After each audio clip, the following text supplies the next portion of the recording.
Hey, what's up guys, Will here for GSM Arena. This is the Samsung Galaxy A51, sort of like the foot soldier of Samsung's 2020 mid-range lineup. Last year's A-series phones were really competitive, but do we have the same amount of value this time around? Let's find out in our Galaxy A51 review.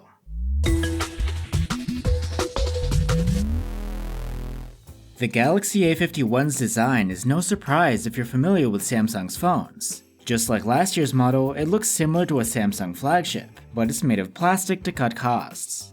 It even brings back the same finish as last year, which gives off a rainbow of colors in certain lighting. There's a new texture underneath this time around to set it apart. Other than that, the only major difference is the new L-shaped camera setup, which houses 4 cameras and the LED flash. One thing that really stands out to me is how slim and light this phone is. Not clunky at all. But you know, I was expecting something more flavorful from a phone called the A51. Maybe there's an Easter egg hidden somewhere, but if there is, I haven't found it yet. One thing that is no surprise here is the trademark Samsung Infinity display. It's a 6.5-inch Super AMOLED with a 1080p resolution, and though it isn't curved, it does have some really slim bezels. Instead of a notch for the selfie cam, there's a punch hole. It's not totally unobtrusive, but it's alright. The viewing experience on this screen is great, with plenty of sharpness and, of course, contrast. Colors can be set accurately in the color settings, and brightness is respectable. You can get over 400 nits with the manual slider, and around 630 nits in bright conditions with auto mode toggled. There's an always-on display which will show you the time and notifications when the phone is asleep. And there's an under-display fingerprint reader to wake up the phone with. It's reliable, but not the fastest around. For audio, loudspeaker quality is decent, but this single speaker is nothing special.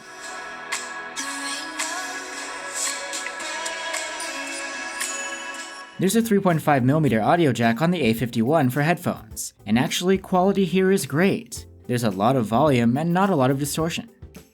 We also get expandable storage on top of the 64 or 128 gigs built in, so plenty of space for your tunes. The Galaxy A51 comes with Samsung's latest One UI 2.0 over Android 10. Some of the new features include a dark mode for your menus, and a new set of gestures for navigation.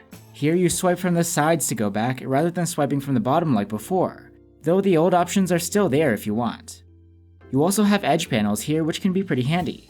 Swiping on the edge of the screen will bring you to a customizable space for shortcuts. At the heart of the A51 is Samsung's new Exynos 9611 chipset. It's about on par CPU-wise to the Snapdragon 660, but does worse in GPU tests. Actually, the A51's performance scores are lower than the majority of its competitors. It won't let you down with everyday tasks, but I wouldn't choose this phone if I were planning to do some heavy gaming. So then, how's the battery life? Well, the A51 scored an endurance rating of 86 hours in our battery tests. Not bad, but less than last year's model, and nothing special for a mid-ranger these days. Charging speed using the bundled 15-watt adapter is again not bad, but not great either. We were able to charge from 0 to 35% in half an hour. The Galaxy A51's quad cameras are probably its biggest change from last year's model. There's a 48-megapixel quad-Bayer main cam, a 12-megapixel ultra-wide-angle cam, a 5-megapixel macro cam, and a depth sensor. In daylight, the main cam takes decent pictures. There's good sharpness, wide dynamic range, low noise, and balanced colors. But we're not fans of how the phone renders fine detail. You can shoot in the full 48 megapixels too, but these don't give you much benefit, and the file size is much larger. The ultra-wide-angle cam is quite capable for a mid-ranger. Sharpness and dynamic range are both quite good, making this a significant upgrade from last year's model. Portraits taken with the main cam and depth sensor are really good too. Subject detection and separation are excellent, and the defocused background blur looks nice. The dedicated macro camera has fixed focus, so it's a pain to get your subject in the focus sweet spot. If you get that right, the results can be pretty decent. Now on to lowlight photos. Unfortunately, these aren't great. They're soft and noisy with washed out colors. Dynamic range is decent for what it's worth. Night mode gives you a sharper image with better definition in the shadows. The color rendition is the same though, and these come out cropped at 8 megapixels. As you'd expect, the ultra-wide-angle cam doesn't do a very good job in low light. These photos are soft, dark, and noisy. Night mode helps a lot though, and reduces a lot of the noise. You still end up with a pretty soft photo. The A51 has a 32 megapixel quad-bare selfie cam, and you'd expect 8 megapixel photos, but for some reason they come out in 12 megapixels instead, perhaps through upscaling. We don't mind though, selfies turn out good with nice colors, wide dynamic range, and plenty of detail. One feature you won't find just anywhere is 4K video recording from the selfie camera. These videos look good with nice exposure, though I wish the stabilization was better. The Galaxy A51 can also record in up to 4K at 30 FPS with its main camera and ultrawide cam. Footage from the main camera looks decent, colors are accurate, and dynamic range is wide, but it does seem a bit overprocessed. The ultra-wide-angle cam's colors are slightly washed out in comparison, and contrast is a bit lower, but is still alright. It does have pretty good dynamic range too. Stabilization is only available when recording in 1080p.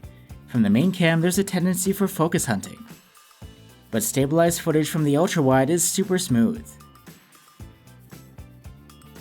So that's the Galaxy A51. You get a beautiful and lightweight build, a brilliant AMOLED display, and a versatile set of cameras. Just looking at that is a pretty nice phone, but it does come up short in a few categories which are pretty important for mid-rangers. Battery life and charging speed are good, but not great. The chipset is just okay, and probably the most important is the price. This phone is going for over 300 euros right now. It's a lot, especially since last year's model was cheaper at launch. So overall, I would say that there are better options out there for a mid-ranger. But if you're dead set on a Samsung and you don't mind paying the premium, the A51 will get the job done. Thanks for watching guys, and see you on the next one.